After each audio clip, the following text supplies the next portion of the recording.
तो आज हम क्योंकि पहले कुछ समय से कुछ भक्त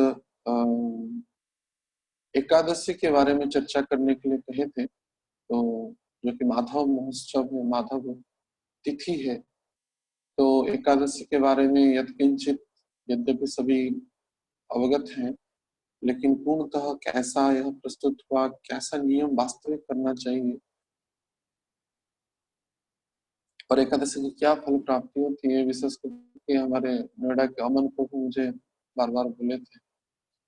तो इसलिए आज भी एकादशी तिथि है, योगिनी एकादशी तिथि है, तो इसी के क्रम में हम आज एकादशी के बारे में चर्चा करेंगे। हरे कृष्ण।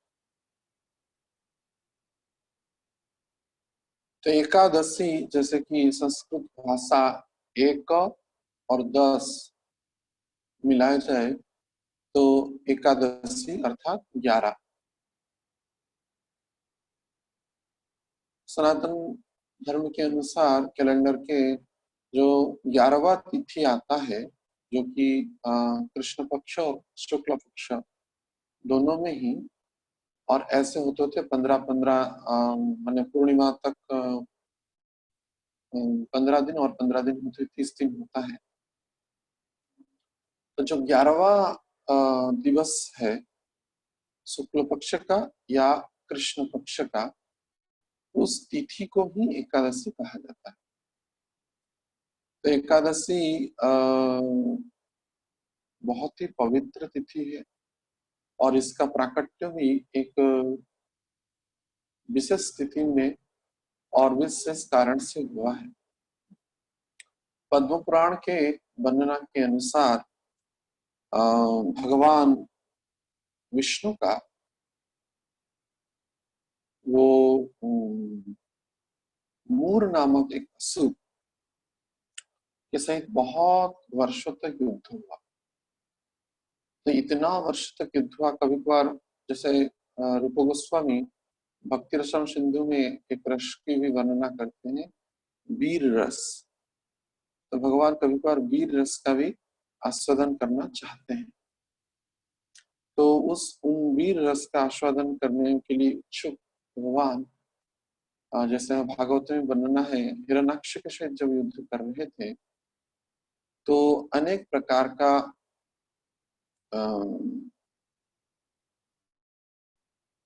समय बीतता जा रहा था। कभी कभार भगवान पछाड़ खा रहे थे, तो हिरण्य को भी मात दे रहे थे, हिरण्याक्ष को भी भगवान मात दे रहा था। तो भगवान को कभी कभार वीर रस का आस्वादन करने की इच्छा होती। तो इसके अनुसार भगवान उस वीर रस का आस्वादन करने के लिए अपने ही परिकरों के सही, जैसे जय विजय है, जो कि हिरण्यक्ष हिरण्यकश्यप के रूप में आए, उनके साथ युद्ध भी करते हैं।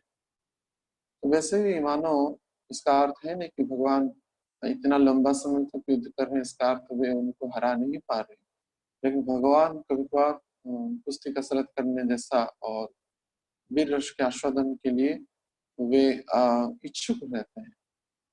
तो इसलिए वे कुछ इस प्रकार की लीलाएं संगठित करते हैं। तो मूर नामक राक्षस के सहित भगवान अनेक वर्षों तक युद्ध करने के बाद भगवान विष्णु अत्यंत कोमल है, तो वे क्लांत हो गए। भगवान कभी कभार कठोर से कठोर होते हैं, लेकिन उनका मूलभूत जो स्वरूप है अत्यंत कोमल है। तो इसलिए भगवान कई समय युद्ध करने के उपरांत क्लांत को प्राप्त किए, और क्लांति में भगवान विचार किए मैं कहाँ पे विश्राम करूंगा। तो वे अपना आदि स्थान, जो कि नर नारायण ऋषि के लिए जो आज भी प्रसिद्ध है, बद्रिकाश्रम, तो बद्रिकाश्रम के निकट एक गुफा में भगवान विष्णु कुछ काल तक विश्राम किए। तो उसी बीच में मूर राक्षस भगवान को ढूंढते ढूंढते ढूंढते आकर के सरस्वती नदी के किनारे, जो बद्रिकाश्रम उपस्थित है थोड़ी ही दूर में, और अलकानंदा नदी भी प्रवाहित हो रही है, तो मूल राक्षस विचार किया कि अभी मेरे से युद्ध करके यहाँ पर विश्राम कर रहा है। तो भगवान को मारने के लिए जब उपस्थित हुआ तो भगवान की ही दिव्य कांति से एक अत्यंत कमनीय सुंदरी देवी प्रकट हुई और वे प्रकट होकर के वे उस मूर नामक राक्षस का वध कर दिए और भगवान का जो विश्राम कर रहे थे भगवान, उसी क्रिया में उनको कोई व्यवधान नहीं हुआ। तो भगवान कुछ काल के बाद जब निद्रा से विराम प्राप्त किए और निद्रा से उठे, योग निद्रा से, तो देखते हैं कि असुर का वध हो गया है और निकट में परम सुंदरी एक दिव्य देवी दंडायमान है। तो भगवान तो अघट घटित सब जानते ही है, सर्वज्ञ है। तो भगवान समस्त प्रश्न को देखते हुए अवगत हो गए कि यह देवी ही उस राक्षस का वध किए और जिसके कारण भगवान के निद्रा में, भगवान के विश्राम में व्यवधान उत्पन्न नहीं। तो इसी सूत्र में भगवान ने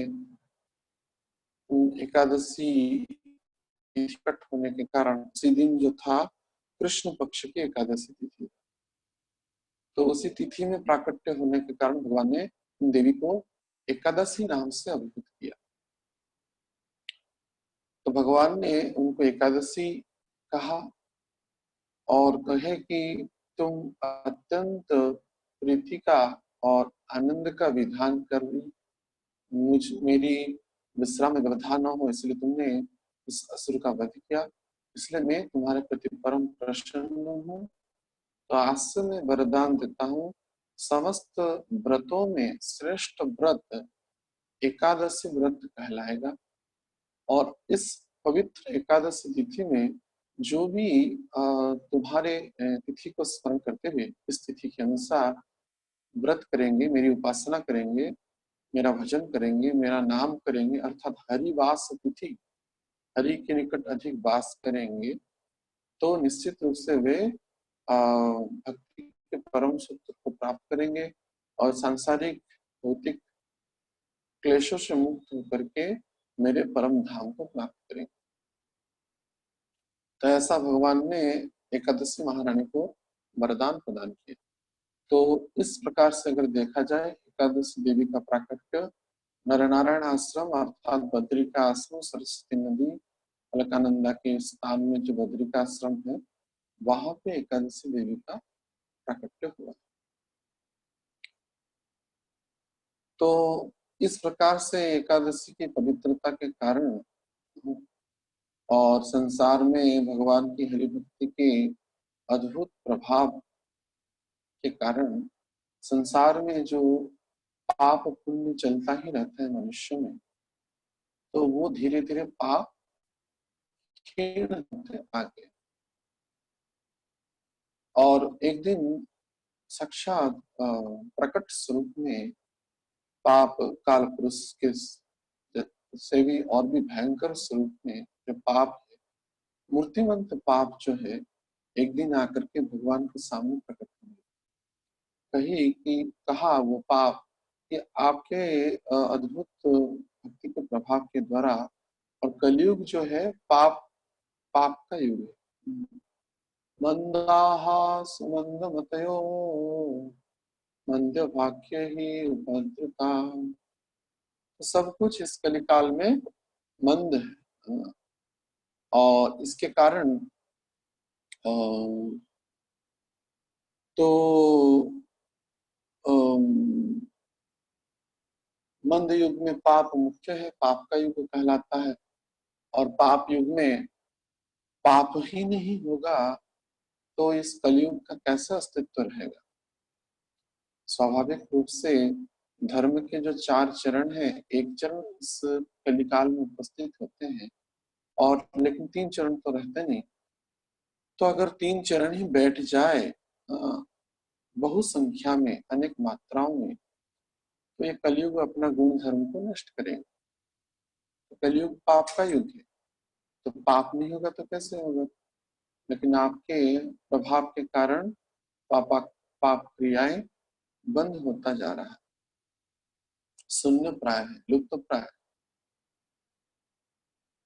तो भगवान ने कहा ठीक है, यद्यपि मेरे नाम लीला प्रभाव से तथा भक्त अद्भुत के प्रचार के मन से कलिकाल होते हुए भी पाप का काल होते हुए पाप को नष्ट को प्राप्त करा है, तो मैं एक तुमको स्थान देता हूँ जिस स्थान में तुम वास कर सकते हो। वैसे तो आगे जैसे परीक्षित महाराज ने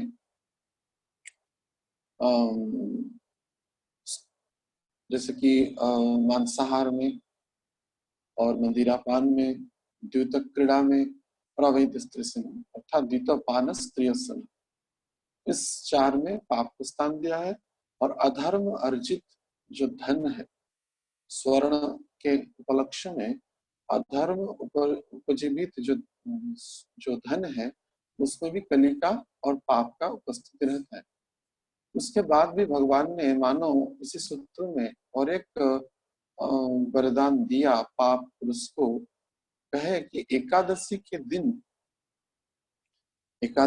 दिन अर्थात महीने में जो 2 दिवस आता है, दसवीं के बाद 11वां दिवस अर्थात एकादश दिवस आता है, एकादशी दिवस आता है, उसी दिन जो भी बीज जातीय खाद्य खाएगा या अर्ण खाएगा, तो उसमें पाप स्वतः ही प्रवेश कर जाएगा। अर्थात एकादशी तिथि में हे पाप पुरुष, तुम अर्ण में प्रवेश कर जाओ, तुम बीज में प्रवेश कर जाओ, सस्यों में प्रवेश कर जाओ। तो जो भी मूढ़ व्यक्ति एकादशी तिथि को पालन न करते हुए मेरे उपलक्ष्य में व्रत उपवास नहीं करेगा, तो साक्षात वो पापी हो जाएगा। तो जैसे कि स्कंद पुराण में एकादशी तिथि के बारे में वर्णना है। अगर एकादशी के तिथि में कोई अगर अन्न का भोजन करता है, तो उसकी जो उसको उसको माता का हत्याकारिणी माना जाता है। एक जन्मदात्री माता को वध करने से जो पाप लगता है, वैसा पाप एकादशी की तिथि में अन्न खाने से लगता है, ऐसा स्कंद पुराण कहता है। और इसको जीव गोस्वामी संदर्भों में वर्णना की हमारे परंपरा के आचार्य जीव गोस्वामी, क्षय गोस्वामी संदर्भ हमारे जो जीव गोस्वामी है, वे भी इसको स्वीकृति प्रदान किए। तो इसलिए यह अत्यंत भयंकर है। तो पाप क्रियाओं में लिप्त रहने वाले जो मनुष्य हैं, उनके लिए इस प्रकार की तिथियों में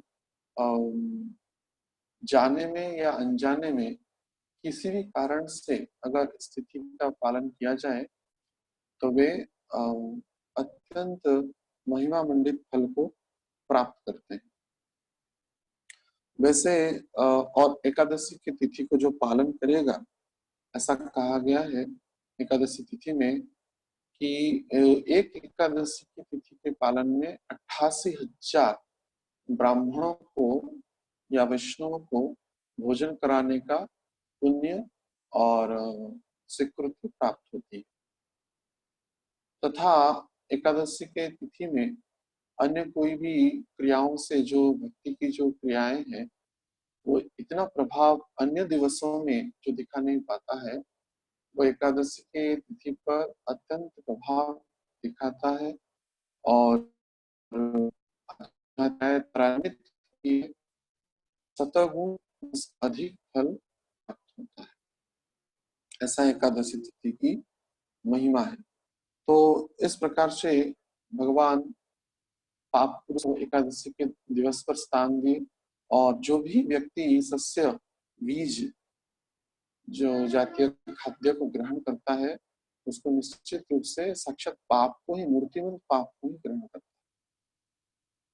है। इसी कारण से तब से ही यह सत्युग की बात थी, तो ऐसा शास्त्र में प्रमाणित किया जाता है। हर एक युग में ही भगवान के अवतार भी तथा अन्य अन्य क्षेत्रों में महानतम राजाओं के द्वारा भी यह तिथि का विशेष रूप से पालन किया गया। और विशेषतः चार संप्रदाय के जो हमारे आचार्य हैं, चाहे निम्बाकाचार्य हो, चाहे विष्णु स्वामी हो, चाहे मध्वाचार्य हो या रामानुचार्य, तो चार संप्रदाय में ही एकादशी को विशेषतः स्थान दिया गया, क्योंकि शास्त्र में वर्णना है और परम पूजनीय यह एकादशी तिथि। इस प्रकार से एकादशी का प्राकट्य हुआ और पाप को वहां पे स्थान दिया गया। तो प्रश्न चिन्ह उठता है कि एकादशी को कैसे पालन किया जाए। ये अनेकों में प्रश्न रहता है और जिज्ञासा रहती, संशय रहता है कि एकादशी तिथि को कैसे पालन किया जाए। तो एकादशी माने द्वादशी प्रधान यह व्रत है। एकादशी जो है द्वादशी प्रधान व्रत है, पारण प्रधान व्रत, और इसलिए ये 3 दिवसीय क्रम में एकादशी की माने उपवास को ग्रहण किया जाता है। वास्तविक कोई भी उत्सव में, महोत्सव में, तिथि में एक दिन पूर्व ही उसकी पूर्व प्रस्तुति रहता है, उसको अधिवास कहा जाता है।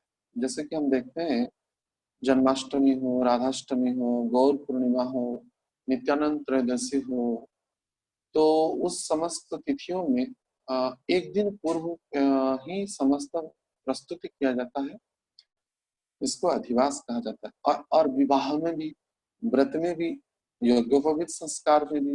हाँ, तो केवल ऐसा कहा गया है जो अनेक संस्कारों में मृत्यु संस्कार है, एक ही संस्कार को छोड़ करके अन्य समस्त संस्कार में अधिवास की अभिधान किया गया है, क्योंकि मृत्यु के बारे में किसी को पता नहीं होता है। इसलिए एक दिवस पहले उसकी प्रस्तुतिकरण, पूर्व प्रस्तुति कैसे कर सकता है। लेकिन अन्य संस्कारों में तथा अन्य तिथियों में, उत्सवों में, महोत्सव में निश्चित रूप से अनेक दिनों से ही पूर्व प्रस्तुति होती है। कम से कम एक दिन उसकी पूर्व प्रस्तुति होती है। तो इसको इसलिए अधिवास कहा जाता है। हमारे वैष्णव परंपरा में भी अधिवास का कीर्तन होता है। आप कुछ निकट इतिहास में, अतीतों में देखे होंगे, मायापुर में विशेष करके इसका पालन करते हैं भक्त लोग। और चैतन्य महाप्रभु के प्राकट्य से पहले या कीर्तन मेला से पहले, हर एक अवसर से पहले एक अधिवास तिथि होता है। तो उसमें समस्त मांगलिक द्रव्यों को, मांगलिक चिन्हों को और उस उत्सव में योगदान करने वाले समस्त वैष्णव को, विशेष करके महान आत्माओं को, महात्माओं को, महंतों को बुलाया जाता है। अनेक भाग्येर फले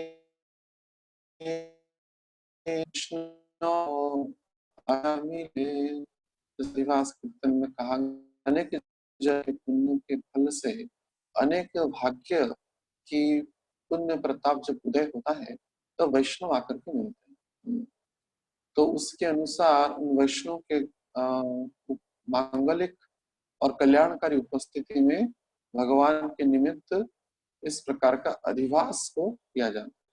तो वैसे ही उसी के क्रम में एकादशी का जो दिवस है उसका भी अधिवास, अर्थात एक दिन पूर्व ही उसकी प्रस्तुतिकरण हो जाता है। उसको इसलिए दशमी और द्वादशी प्रधान युक्त तिथि एकादशी व्रत कहा गया है। अर्थात आगे के एक दिन पूर्व और बाद में एक दिन पूर्व, अर्थात दशमी और द्वादशी तीनों को मिलाया जाए तो उसको एकादशी कहा गया। तो ब्रह्म वैवर्त पुराण, स्कंद पुराण, पद्म पुराण तथा अन्य पुराणों में जैसे वर्णना किया गया है कि दशमी के दिन ही जो मध्याह्न के बाद अन्न का त्याग कर दिया जाता है। अर्थात दशमी के दिन अन्न का भोजन एक बार ही करना चाहिए, जो पूर्ण एकादशी का जो व्रत की विधान कहा गया। और अर्थात महीने में जो 2 बार आता है उसके पूर्व जो दशमी है, एक हर एक एकादशी के, तो मध्याह्न के बाद कोई भी अन्न ग्रहण ना करे या जल का भी ग्रहण ना करे। अन्न जल दोनों को ही त्याग दिया जाता है दशमी के मध्याह्न के बेला के बाद। और मध्याह्न से पूर्व जो भी भोजन है, प्रसाद है, उसको ग्रहण करे और तदनुसार जल को भी ग्रहण करे। तो दशमी के दिन अन्न और जल को त्याग दिया गया और एकादशी के दिन उसके बाद शयन करेंगे। दशमी के दिन भगवान को स्मरण करते हुए और समस्त जो पूजा की सामग्री है या जप भजन के नियम को अपने हृदय में धारण करते हुए संकल्पबद्ध होते हुए वो हृदय में उस मनोरथ को स्थापन करे और दशमी के दिन यह चिंतन करते हुए भगवान का चरण चिंतन करते हुए गुरु कृष्ण का चरण चिंतन करते हुए वो विश्राम को प्राप्त करे। और एकादशी के दिन ही ब्राह्म मुहूर्त में सज्जा को त्याग करते हुए स्नान शौचादि क्रियाओं से निवृत्त होकर के और द्वादश तिलक को धारण करते हुए, शुभ्र वस्त्र धारण करते हुए, नूतन वस्त्र धारण करते हुए वे उस जो संकल्प पूर्व में लिया था, मनोरथ किया था, उस संकल्प को भगवान के सामने मंगल आरती के समय या उस ब्राह्म मुहूर्त में अपने इष्ट के चरणों में, गुरु के चरणों में उसको स्थापन करे कि मैं आज इस एकादशी व्रत में व्रती हो रहा हूँ, दीक्षित हो रहा हूँ। ऐसे संकल्पबद्ध हो, प्रतिज्ञाबद्ध हो, प्रतिश्रुतिबद्ध और निर्दिष्ट संख्यक की भगवान की नाम करना, भगवान के शास्त्रों का अध्ययन करना या भगवान के कथाओं का श्रवण करना या जो भी भगवान के नाम, रूप, गुण, लीला और चरित्र है उसको आधारित करते हुए उस संकल्पबद्ध होते निर्दिष्ट संख्यक भक्ति के संकल्प को ग्रहण करते हुए वे व्रती हो। तो जैसे कि हम परीक्षा देते हैं तो परीक्षा में हर एक प्रश्नों का उत्तर देना कंपल्सरी होता है, तभी जाकर के परीक्षा में कोई 100% पूर्ण मार्क।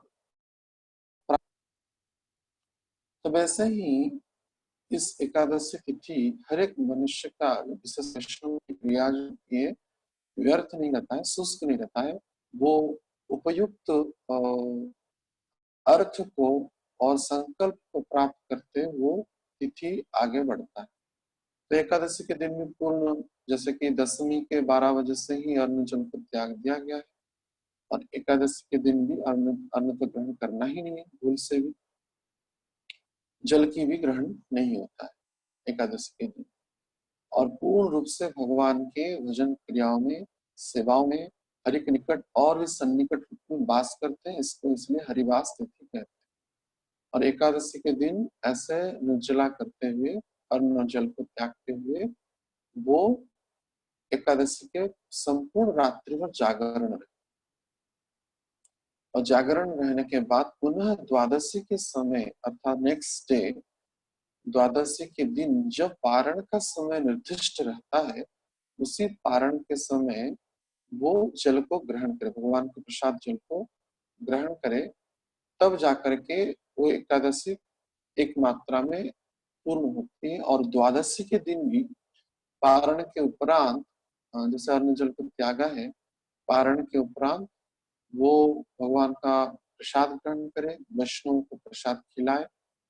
ऐसा बताएगा ब्राह्मण वैष्णव को प्रसाद खिलाना चाहिए। पहले खुद प्रसाद ग्रहण करने से पहले जो एकादशी तिथि में या एकादशी व्रत में व्रती है, दूसरे वैष्णवों को प्रसाद खिलाए, तब पारण समय के अंतर्भुक्त होते हुए वो प्रसाद ग्रहण करे और 12 बजे तक जल को ग्रहण करे। उसका पुनः 12 बजे के बाद अन्न और जल को त्याग दे द्वादशी के दिन।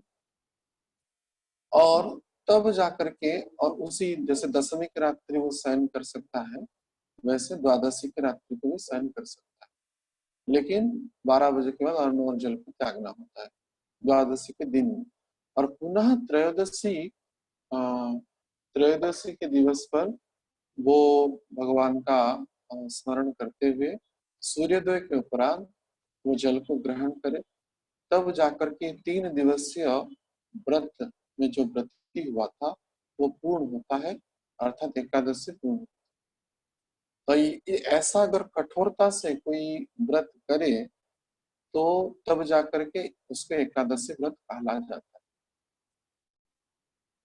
तो लेकिन देखा जाए तो शास्त्रों का विधान अत्यंत कठोर है। वो उस तिथि को किस प्रकार से कौन कर पा रहा है, यह प्रश्नवाची है। इसलिए जो धीरे धीरे, अगर कहने का उद्देश्य यह है, जो दसवीं, एकादशी और द्वादश ऐसे 3 दिवसीय व्रत, दसवीं में आधा अन्न जल ग्रहण करना, द्वादश में भी आधा अन्न जल ग्रहण करना, और एकादशी में पूर्ण रूप से अन्न जल को परित्याग करना, और रात्रि जागरण रहना, और समस्त इन 3 दिवस में भगवान के नाम रूप गुण लीला चरित्र में ज्यादा से ज्यादा निवास करे और उसकी प्रयास करे, अभ्यास करे, श्रवण करे, कीर्तन करे, तब जाकर के एकादशी का पूर्ण फल प्राप्त होती है। मानो ये कोई न कर पाए तो व्रतों के अनुसार जो आंशिक फलों की वर्णना है, दसवीं मानो इस कठोरता से और द्वादशी कठोरता से कोई न कर पाए, तब एकादश नेक्स्ट जो और एक ऑप्शन आता है, वह आचरण किया गया। एकादशी के दिन से अन्न जल को पीना और जागरण, दसवीं द्वादशी का कठोर व्रत को न ग्रहण करते हुए सिर्फ एकादशी के दिन अन्न को, जल को त्यागना और रात्रि जागरण, तब भी उतना भी कोई संभव पर नहीं है, क्योंकि कलिकाल में मनुष्य की व्यवस्थाएं अत्यंत क्षीण होती जाती है। तो इसलिए वैसा भी ग्रहण न कर पाए तो एकादश के दिन अन्न जल को त्यागे और जागरण को न करते हुए, रात्रि जागरण न करते हुए रात्रि को विश्राम करे और निर्दिष्ट पारण समय में जल को ग्रहण करे, तब तृतीय नंबर की और तृतीय श्रेणी में वो आ जाता है। तो ये अर्थात पहला श्रेणी, द्वितीय श्रेणी और तृतीय श्रेणी, और चौथा, उसके बाद कोई श्रेणी है नहीं। इतना अगर करे तब जाकर के एकादशी का कुछ कुछ फल प्राप्त होता है।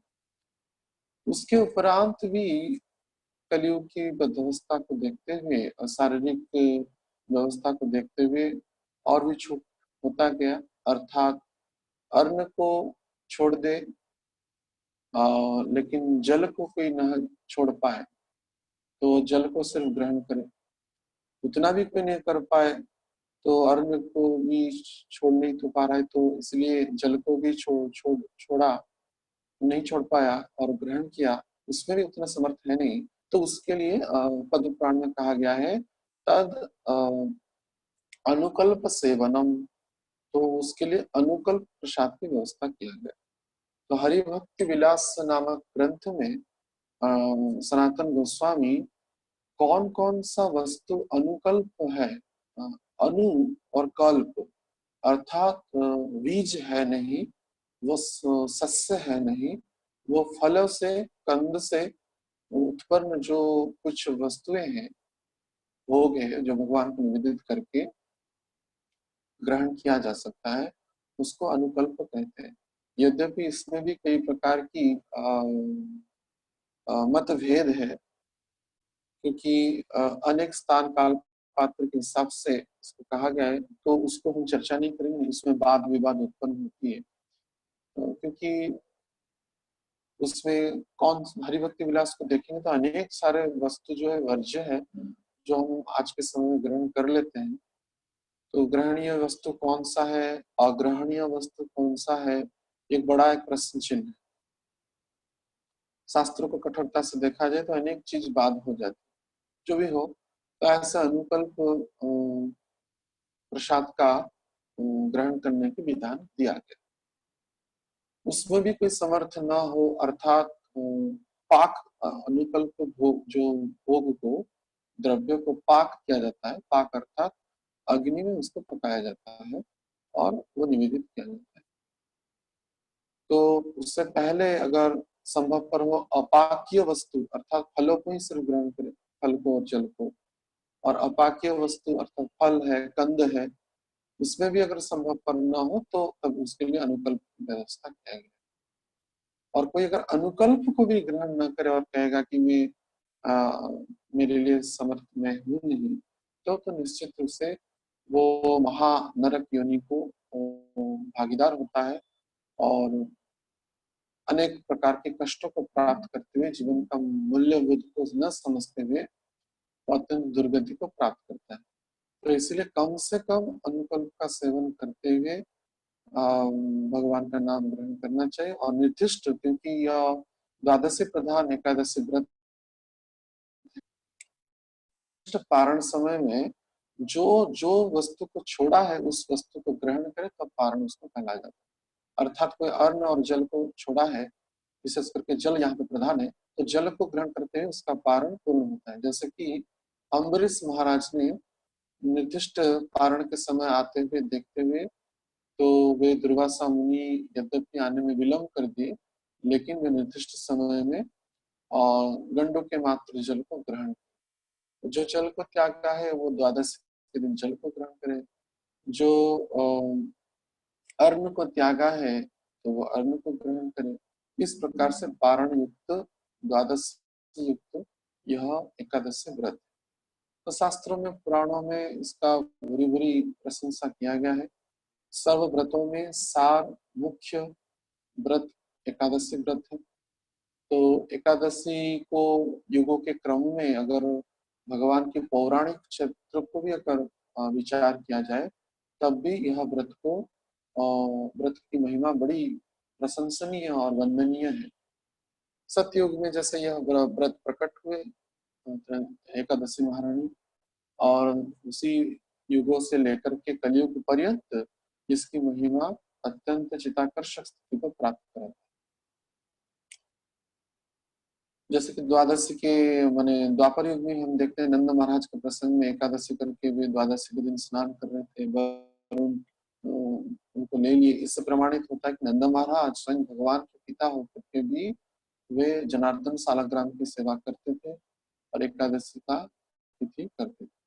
लेकिन कलिकाल के आने के कारण धीरे धीरे व्रतो साधना मंदता गतः तपः नास्ति शौच नास्ति, जो पद्म पुराण में अस्पृश्य अनवलोक्या, स्पर्श लायक नहीं रहा, अनवलोक्या देखने लायक नहीं रहा, तो साधना भस्मताम गतः, पद्म पुराण में नारद मुनि कहते हैं साधन भस्म हो गया प्राय। तो इस स्थिति को देखते हुए धीरे धीरे आचार्यों ने यद्यपि इसका प्रणयन किया, लेकिन धीरे धीरे परंपरा के क्रम में योग नष्ट परम तप, तो परंपराएं नष्ट होती गई। विशेष करके हम चैतन्य लीला में देखते हैं, एक दिन चैतन्य महाप्रभु अपने माता सची को कहते हैं कि हे माता सची, आप एकादशी का व्रत पालन करें। एक दिन क्या हुआ, वे बालक थे निमाई, तो कुछ भूख लगा तो उनको प्रसाद मांगे सची माता को। तो माता सची कहती है कि तुम्हारी जो भी इच्छा है मैं उस प्रसाद को तुमको प्रदान करूंगा, इसमें कोई संशय है नहीं। क्या तुम्हारी पाने की इच्छा है? तो घर में अन्न है, अनेक प्रकार के पकवान मैं बना सकता हूँ, तुम्हारी क्या आज पाने की इच्छा है? तो पौगंड लीला में विशेष इसको वर्णना किया गया है महाप्रभु की पौगंड अवस्था थी, वे किशोर अवस्था को प्राप्त नहीं की थे। उस समय इस प्रकार का बाल्य लीला में महाप्रभु ने जब सची माता को कहा तो आचार्यगण उसको कहते हैं जैसे चैतन्य महाप्रभु कहे तो माता बोले ताई दीव जा तुमी मागिबे, प्रभु कहे एकादशीते अन्न ना खाइबे। माता बोले ताई दीव जा तुमी मागिबे, अर्थात माता सच्ची कहे तुम जो बोलोगे मैं उसको प्रदान करूंगा। और प्रभु वो कहे एकादशी थे, आज एकादशी तिथि है माँ, अन्न न खाइबे, आज के दिन अन्न खाना नहीं होता है। तो औदित्य दिन अर्थात द्वादशी के दिन या दशमी के दिन अन्न खा सकते हैं, लेकिन एकादशी के दिवस में अन्न खाना नहीं होता है। तो उसमें श्रील प्रभुपाद जी परपट में कहते हैं कि शायद इससे प्रमाणित होता है कि यह एकादशी की परंपरा है योग नष्ट परम तप अवस्था में होते हुए धीरे धीरे नष्ट को प्राप्त किए हुए थे।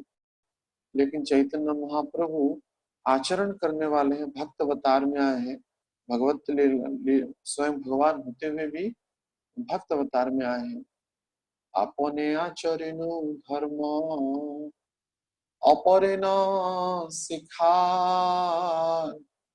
एक सिद्धांत गीता भागवत गाय। अपने आचरण धर्म अपरे न सिखा, मैं खुद धर्म का आचरण करते हुए जैसे कृष्ण हमारे शिक्षा गुरु गौरव महाराज कहते थे, Krishna was a theoretical speaker.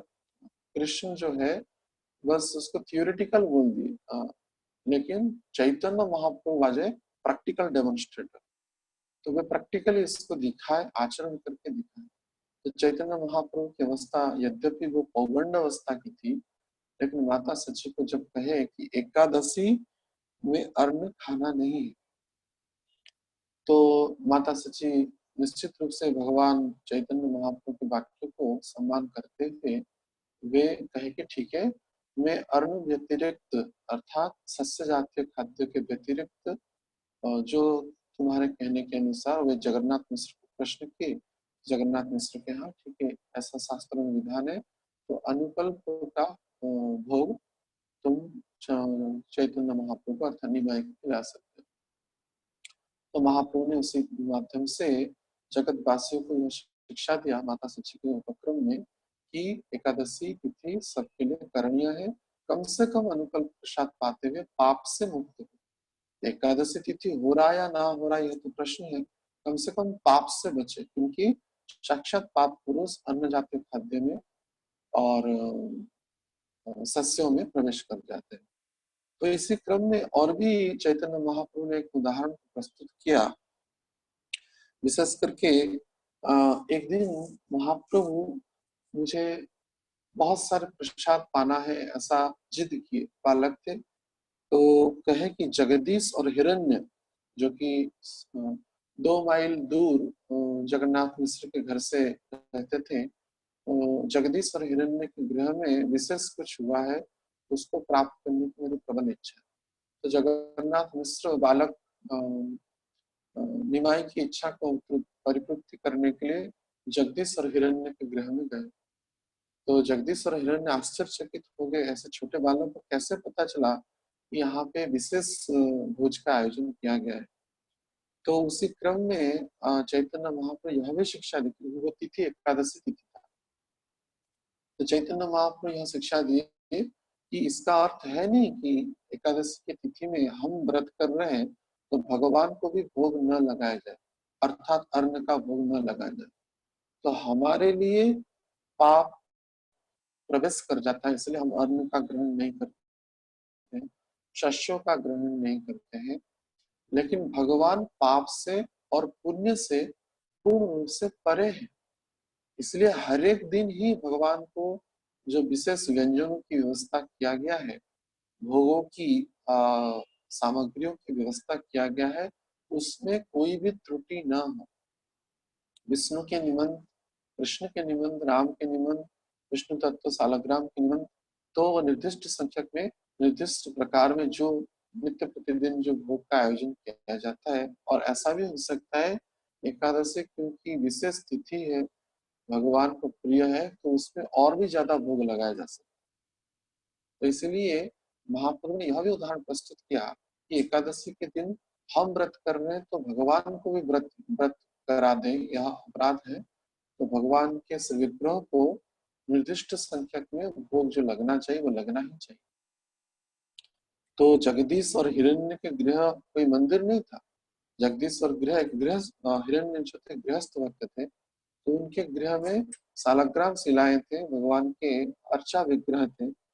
तो इसलिए महाप्रभु इसी क्रम में कहे गृहस्थों को भी कि भगवान के उस दिवस में, एकादशी के दिवस में भी अगर घर में विग्रह है, सालग्राम शिलाएं हैं, तो उनको अन्न का ही भोग लगाया जाए। और हम व्रती हैं, इसलिए हमारे लिए अनुकल्प की व्यवस्था किया गया, ना कि भगवान के लिए। तो उसको प्रसाद बनाने के लिए भगवान को निवेदित किया जा सकता है, एक विशेष अन्न का जो भोग है हर एक दिन ही भगवान को लगना ही चाहिए। यह महाप्रभु प्रस्तुत किए, और किसी भी स्थिति में महाप्रसाद की निंदा ना हो, यह भी महाप्रभु अपने अवतार काल में, आचरण के काल में, आचार्य की स्थिति में वे उसको प्रदर्शित किए। कैसे?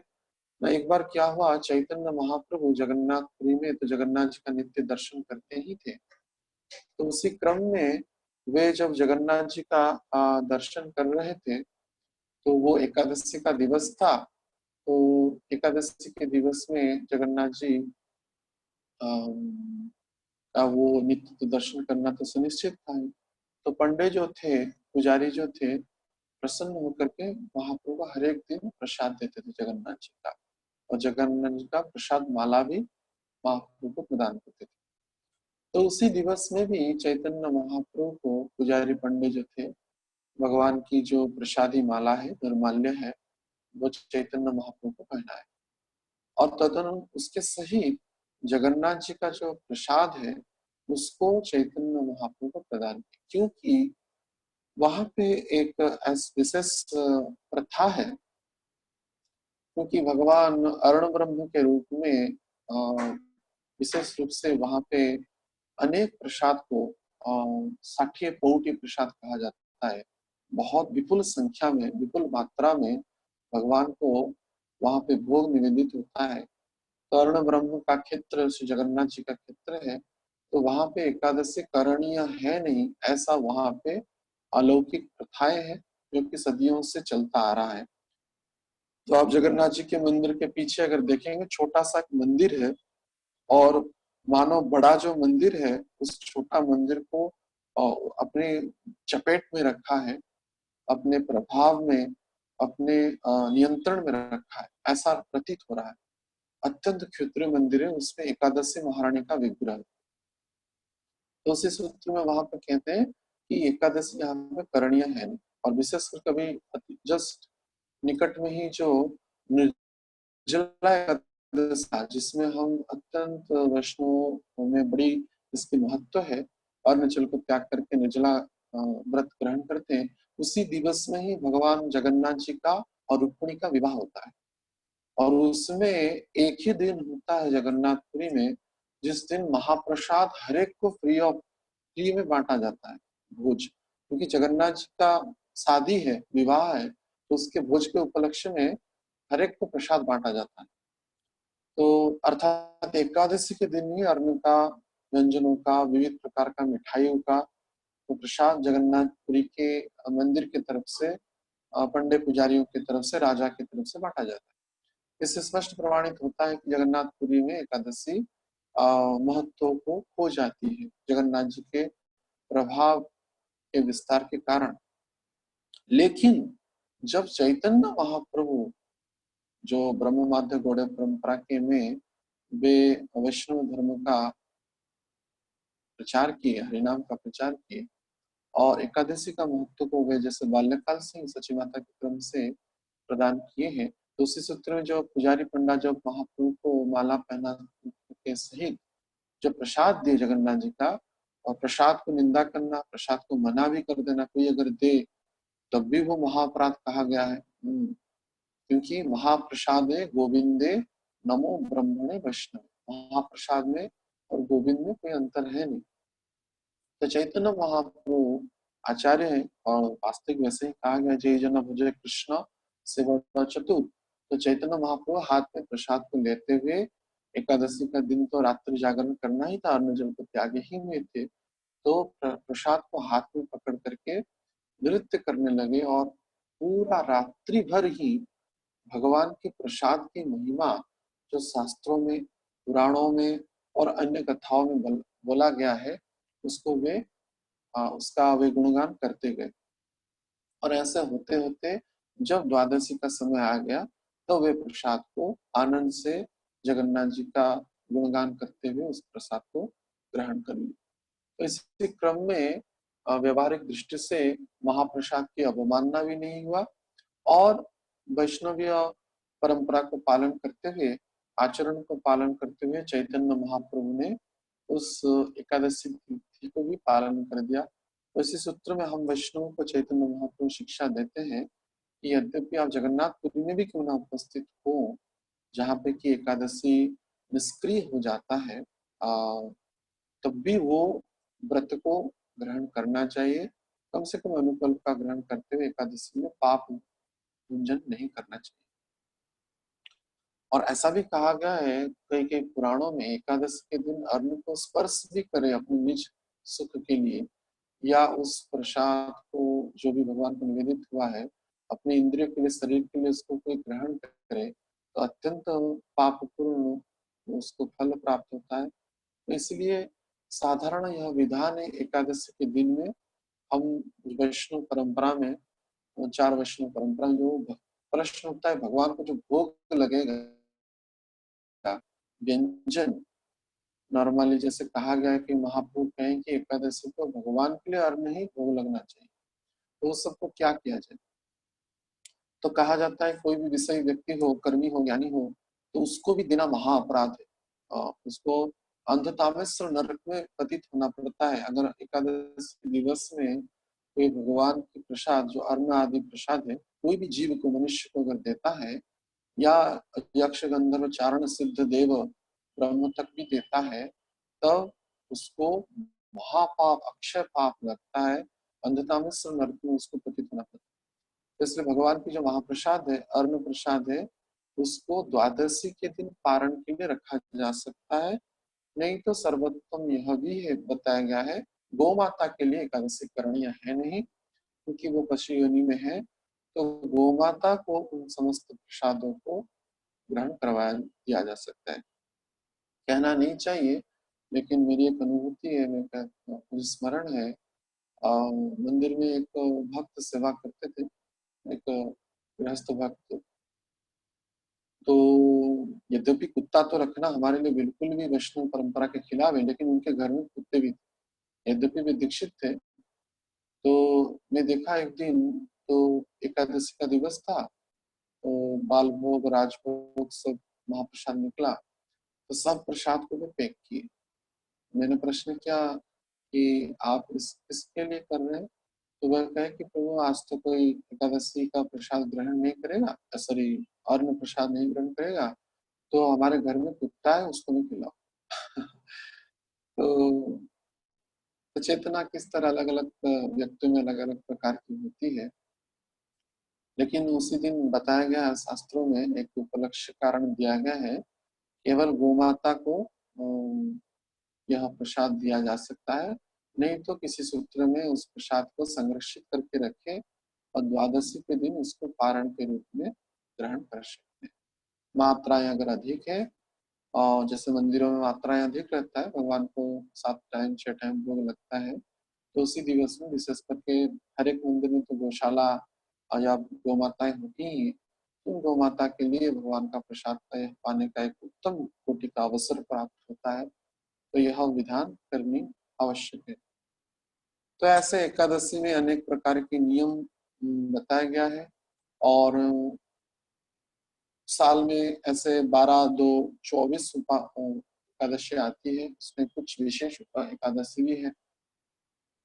हर एक जीवन ही भगवान की, हर एक दिवस ही, हर एक क्षण ही भगवान की भक्ति करने के लिए वो परिचायक हो। तो इसीलिए इस सूत्रों के माध्यम से, व्रतों के माध्यम से हमको भगवान या आचार्यों के माध्यम से प्रेरणा प्रदान करते हैं। जीवन का लक्ष्य यह है कि हरि के चरणों में रति, मति और भक्ति उत्पन्न हो जाए। हमारा ध्येय, हमारा प्रेय और हमारा श्रेय, तीनों ही हरि का भजन हो। तो यह एकादशी के व्रत के माध्यम से या अन्य कोई व्रत उपवास के माध्यम से हमको भगवान संगठित करा लेते हैं, आचार्यों के सूत्रों के माध्यम से या शास्त्रों के माध्यम से। तो यहाँ ही हर एक व्रत का, उपवास का लक्ष्य है। किसी भी सूत्र में हम निंदा युक्त क्रियाओं से, निष्काम भाव से, निंदा युक्त क्रिया से मुक्त होकर के, निवृत्त होकर के, निष्काम भावना से हरि के प्रीति के लिए अगर हम उस दिवस को, उस व्रत को, उस उपवास को पालन करें, तभी जाकर के उसका पूर्ण प्रभाव और अ, फल है, हम उसको प्राप्त कर सकते हैं। तो इसी सूत्र में जैसे कहा गया है कि 24 एकादशी, हर एक एकादशी की अलग-अलग व्रत की कथाएँ हैं, जो कि ब्रह्मवैवर्त पुराण में तथा पद्म पुराण में इसकी कथाएँ वर्णना किया गया है। जैसे आज योगिनी एकादशी है, तो यह सब तो आपको पता ही होगा। तो हर एक दिन उसकी मैसेज वगैरह आ ही जाता है। तो आज का जो व्रत है अनेक पापों का नाश करने वाला है। तो कुबेर के जो एक रक्षित थे, जो फूल भगवान शिव के लिए पुष्प का चयन करते थे, वो रक्षित कैसे विषय कार्य में लिप्त होने के कारण कुबेर के द्वारा श्रापित हुए और वे पुनः मार्कंडेय ऋषि के द्वारा इस योगिनी एकादशी के व्रत के क्रम में पुनः उद्धारित होकर के पुनः अपने स्थान को कैसे प्राप्त किए, यही योगिनी एकादशी कथा का सूत्र है। तो मूलभूत हमारी एकादशी हर एक वैष्णव के लिए अत्यंत पूजनीय है, वंदनीय है। तो उसमें ज्यादा से ज्यादा भगवान का नाम, रूप, गुण, लीला, चरित्र में निवास करे और उस व्रत को निष्ठा से पालन करे अपनी सक्षमता के अनुसार।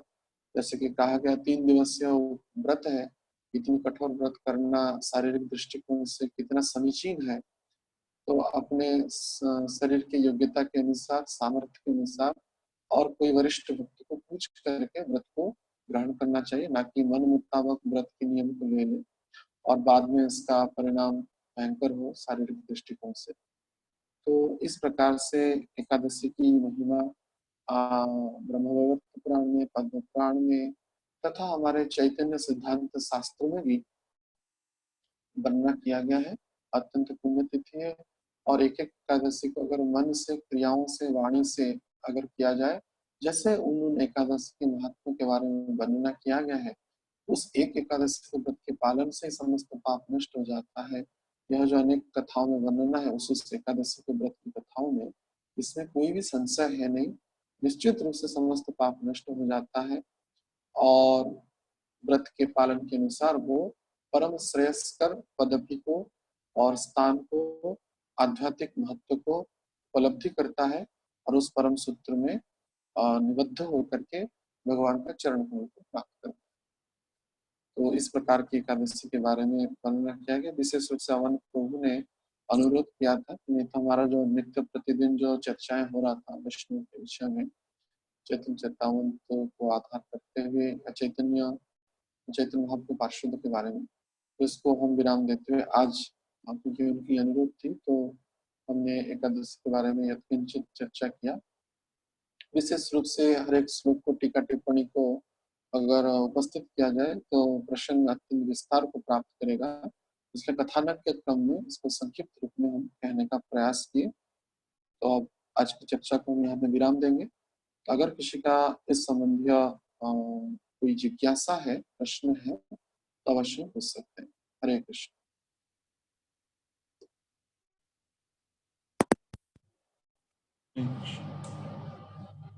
है किसी का प्रश्न? हाँ, हरे कृष्ण, बोलिए।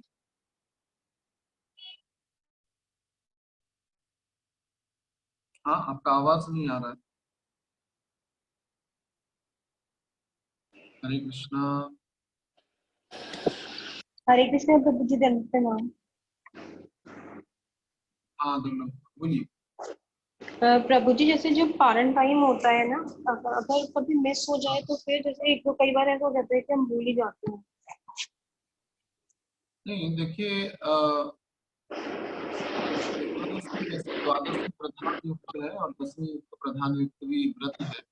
विशेष रूप से द्वादशी प्रधान युक्त व्रत कहा गया है इसको, और इसलिए निर्दिष्ट जो पारण समय निर्धारित किया गया है, उसी पारण समय में ही पारण करना कंपल्सरी बताया गया है।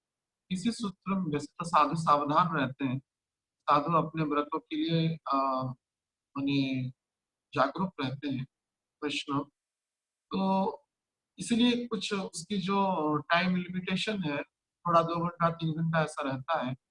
कभी कभार साल में किसी व्यतिक्रम में 7 मिनट 5 मिनट या 3 2 मिनट का भी रह सकता है। तो उसमें ज्यादा सतर्क रहना चाहिए और उस निर्दिष्ट समय में ही पारण को पालन करें, यहाँ ही विधेय है। नहीं तो अम्बरीश महाराज ने इस पारण को, पारण के क्रम में ही वे दुर्वासा महाराज जी, हमारे दुर्वासा जी के प्रतीक्षा कर रहे थे, क्योंकि पारण समय जा रहा था, इसलिए उनकी प्रतीक्षा में यद्यपि वे रत थे, वे जल को, गंडूक जल को ग्रहण किए। इसलिए निश्चित रूप से पारण को समय में ही पारण करना चाहिए, उसी अवधि में, समय अवधि में।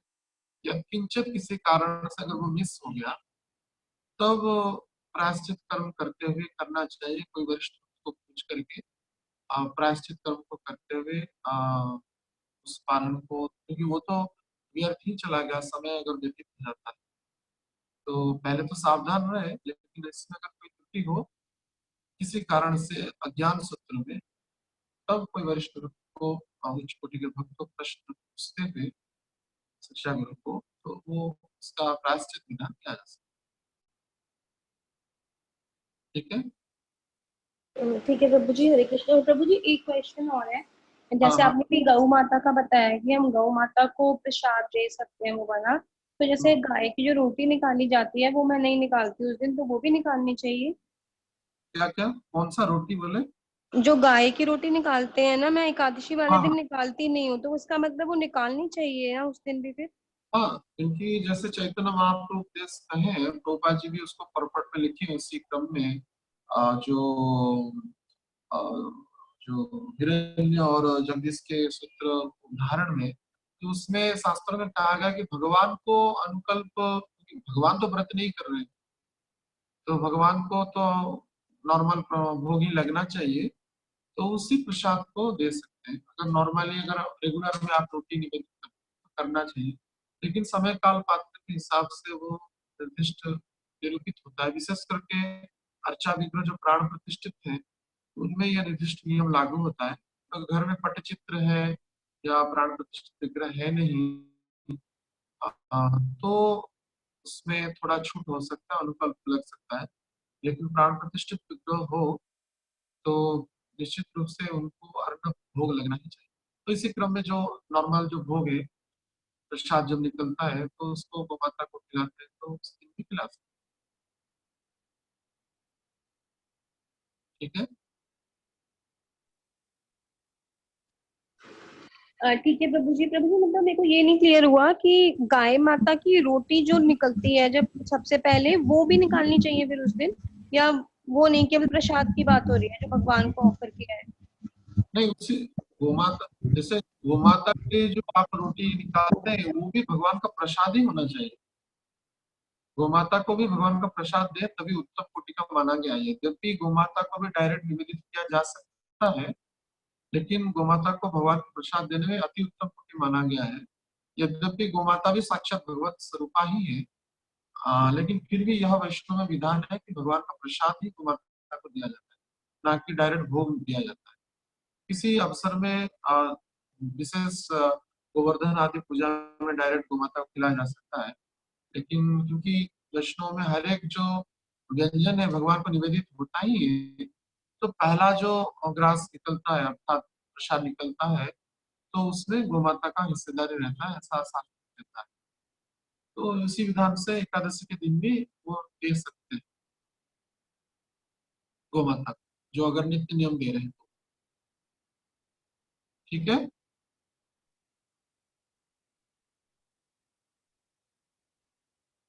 हरे कृष्णा।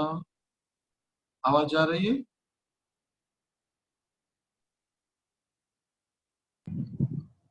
ठीक है। हरे कृष्ण प्रभु जी, दिन भर प्रणाम प्रभु जी। हाँ, धन्यवाद, बोलिए।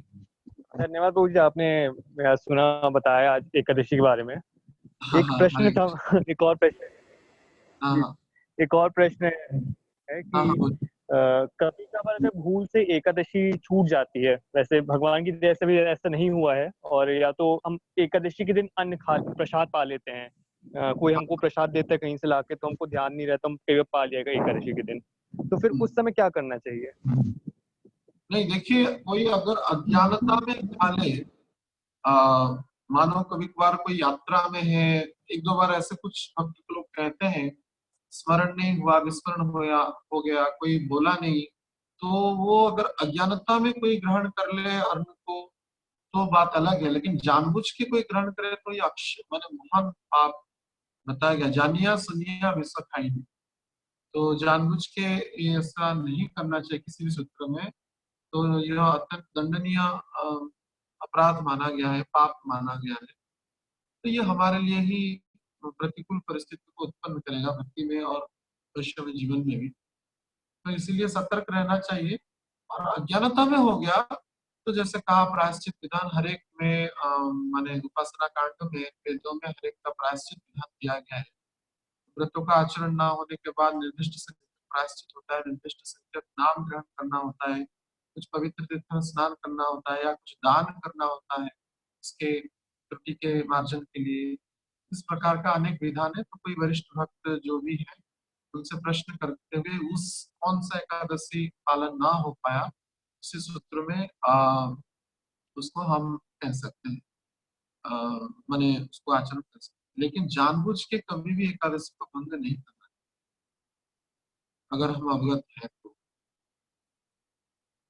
इसके लिए अन्य कोई विधान नहीं दिया गया कि जानबूझ के कर गए।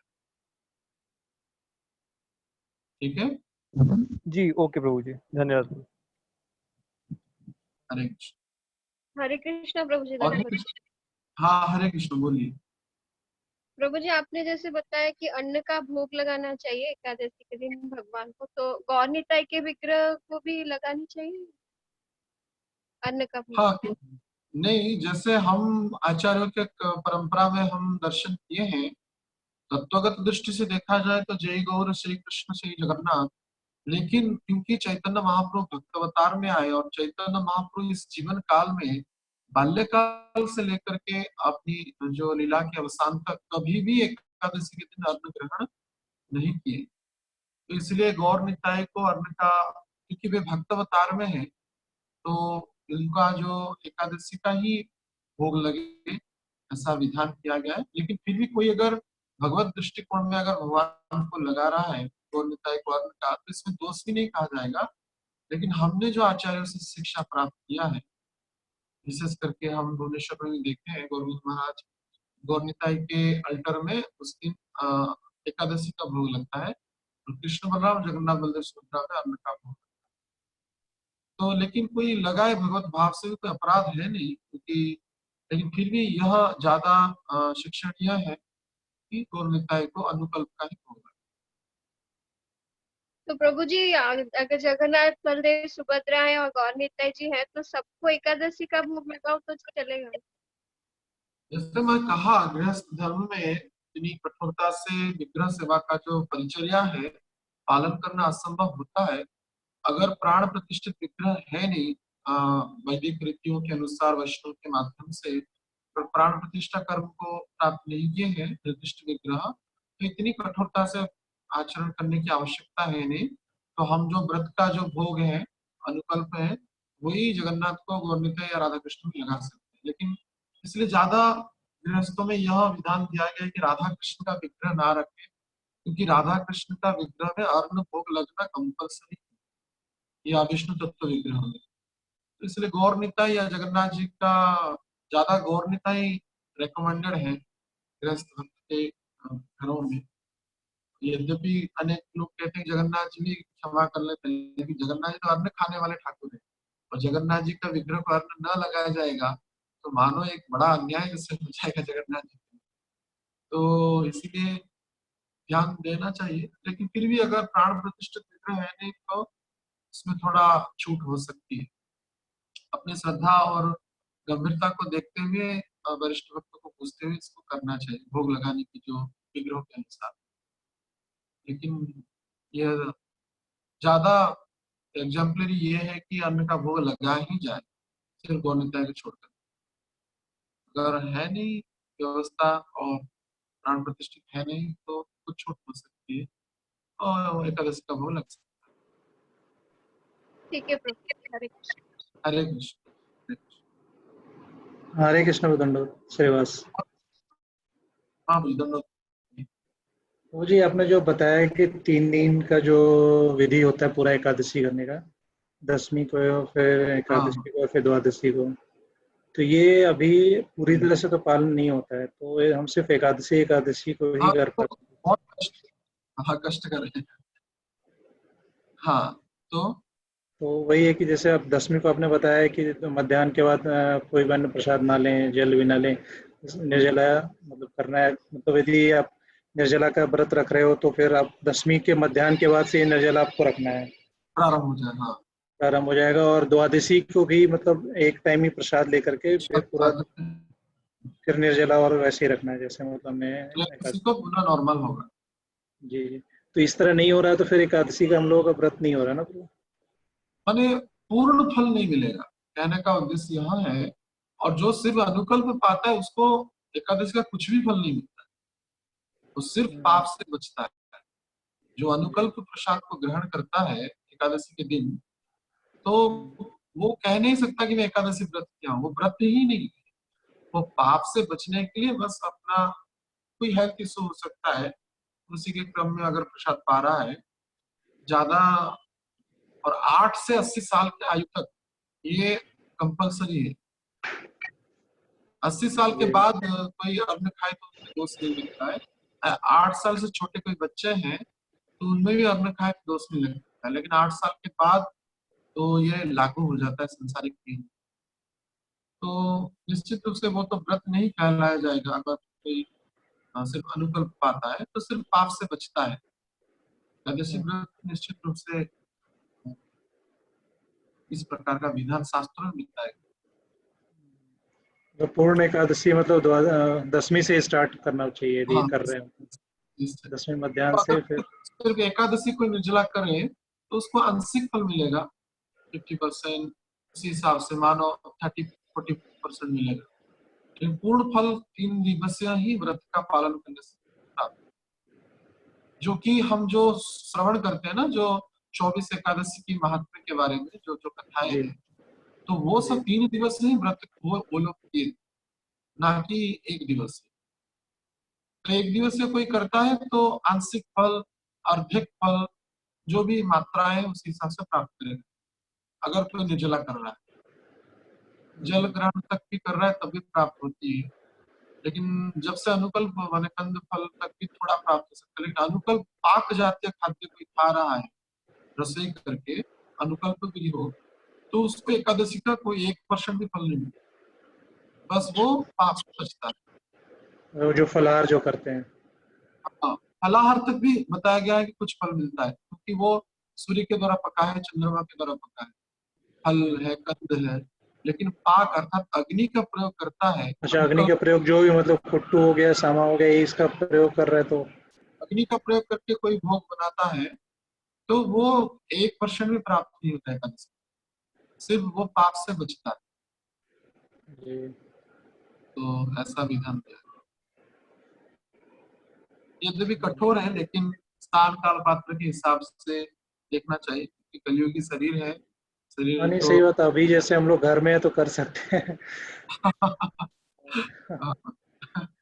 कलियुगी शरीर है, लोगों जैसे मंदिरों में भी भक्तों की सेवाएं रहती है या वाक्य जी जी हाँ, जहाँ मतलब शारीरिक मतलब है सेवाएं लगी हुई हैं तो वहाँ तो मतलब कष्ट है, मतलब वहाँ पे नहीं मतलब हो रहा है तो फिर श्रील प्रभुपाद जी ने ज्यादा व्रत उपवास का कठोरता निर्दिष्टता निरूपण नहीं किया है। ज्यादा सेवा और हरिनाम का ही महत्व ज्यादा है। और मानो कोई समस्त उपवास कर रहा है और उसमें भूख के कारण चिड़चिड़ापन आ रहा है, क्रोध कर रहा है, तो वो भी निरर्थक निरर्थक रहता है। वो भी इस हाँ 3 दिवस, निरर्थक। हाँ 3 दिवसीय क्रम में किसी का निंदा करे, अपमान करे, राग करे, द्वेष करे, हिंसा करे, कपट करे, चिड़चिड़ापन आए, या भगवान की सेवा में आलस्य भाव आए, तो वो भी व्रत निरर्थक रहता है। तो हम कुछ को त्याग रहे हैं, इसका अर्थ है नहीं कि हम अन्य सेवाओं को त्याग दें या अन्य को दुकार करके बोले, या उसमें वो हमारे शारीरिक लक्षण दिखाई दे व्रतों के माध्यम से। तो निर्दिष्ट रूप जी से इसका आचरण करना चाहिए, साधु सावधान हो। जी ठीक है प्रभु जी। ठीक है, धन्यवाद। हरे कृष्ण। ठीक, हरे कृष्ण। और किसका प्रश्न है? नहीं तो प्रभु जी, अभी जैसे आपने बताया कि जो पका हुआ भोजन है उसको नहीं, उसको खाने का नहीं विधान है, तो बच्चों के लिए भी यही चीज एप्लीकेबल है? जैसे मैंने कहा, शास्त्र यह कहता है कि 8 से 80 वर्ष तक की आयु की अवस्था के हर एक मनुष्य करणीय है। अब बच्चे अगर 8 से छोटे हैं तो उनको खिलाया जा सकता है, या आप भी प्रसाद पा सकते हैं, ऐसे मंदिरों में भी अनुकल्प होता है। तो इसी कहा कि कलियुग शरीर तो इतना शारीरिक कोई त्रुटि हो, हेल्थ इश्यूज हो, तो प्रसाद ग्रहण कर सकते हैं अनुकल्प का। इसलिए ऐसा नहीं कि अनुकल्प शास्त्र में है नहीं, अनुकल्प का भी विधान शास्त्र में बताया गया है, अनुकल्प प्रसाद का। लेकिन इससे क्या होता है कि अनुकल्प प्रसाद पाने से एकादशी का फल नहीं मिलता है, बस पाप से हम बचते हैं, क्योंकि अन्न में बीच में प्रवेश कर जाता है, तो इसलिए हम बस पाप से बचते हैं। लेकिन बच्चों के लिए किया जा सकता है, या जो भी आपकी आवश्यकता है, कर्म क्षेत्र में है, सेवा में ज्यादा इन्वॉल्व है, तो उसमें तो प्रसाद पा सकते नहीं, तो शरीर ही क्षीण हो जाएगा, कुछ कार्य कर ही नहीं पाएगा। लेकिन किसी को एकादशी का फल प्राप्त करने की इच्छा है, तब तो यह समस्त विद्या। ठीक है, प्रभु जी अगर टाइम है तो मैं एक क्वेश्चन और पूछ सकती हूँ? हाँ हाँ बोलिए। प्रभु जी जैसे ना वहाँ वृंदावन, मतलब मेरा घर वृंदावन में है, ससुराल, तो वहाँ पर हाँ ये बहुत ज्यादा है कि जो भी एकादशी हम लोगों ने जब रखना स्टार्ट किया था, तो कि इसका उद्यापन बहुत जरूरी है। सब लोग वहां पर यही बोलते हैं कि नहीं, उद्यापन अगर नहीं करेंगे ना तो फिर तो जो यमराज होते हैं वो गले में फंदा डाल के लेके जाते हैं, और बहुत बड़ा लंबा प्रोसेस होता है। तो वहां पर अच्छा, बहुत सारे लोग तो इसलिए ही नहीं रखते हैं, हमारे घर में भी बहुत सारे लोगों का यही है कि अगर रखेंगे तो इसका तो बहुत हाँ लंबा प्रोसेस है फिर उद्यापन का। तो उसका आप कैसे हम्म। समझाएंगे?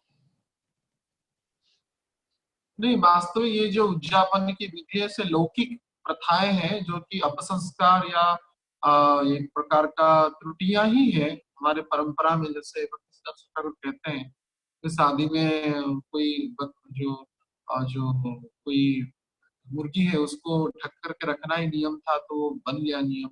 तो ये सब अपसंस्कृति है, या परंपरागत जो या गलत परंपराएं हैं। तो शास्त्र को हम देखना चाहिए, एक वैष्णव साधु शास्त्र गुरु के अनुसार चलता है, उसी के अनुसार ऐसा कोई भी विधान नहीं दिया गया जिसमें एकादशी का उद्यापन का विधि है।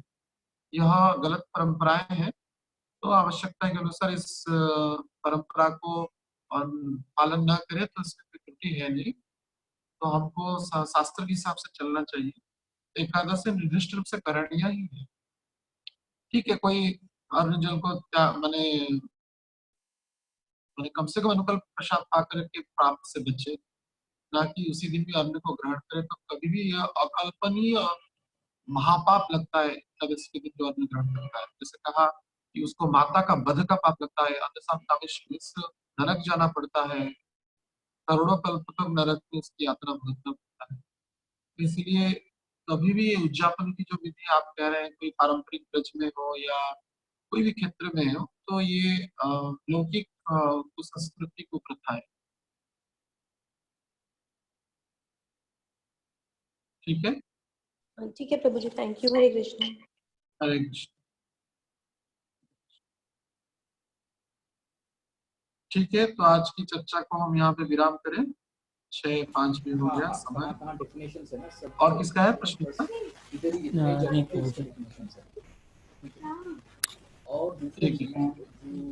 अच्छा प्रभु जी, मेरा एक प्रश्न था, जैसे कि एकादशी मेरे साथ हुआ था एक बार, जब पापा का उन्होंने शरीर छोड़ा था, तो एकादशी उस दिन पड़ रहा था, तो मम्मी ने मना कर दिया कि नहीं, एकादशी नहीं रहना चाहिए। आपका आवाज नहीं आ रहा ठीक से। प्रभु एक मिनट, आवाज अब आ रही है आवाज? आ रही है?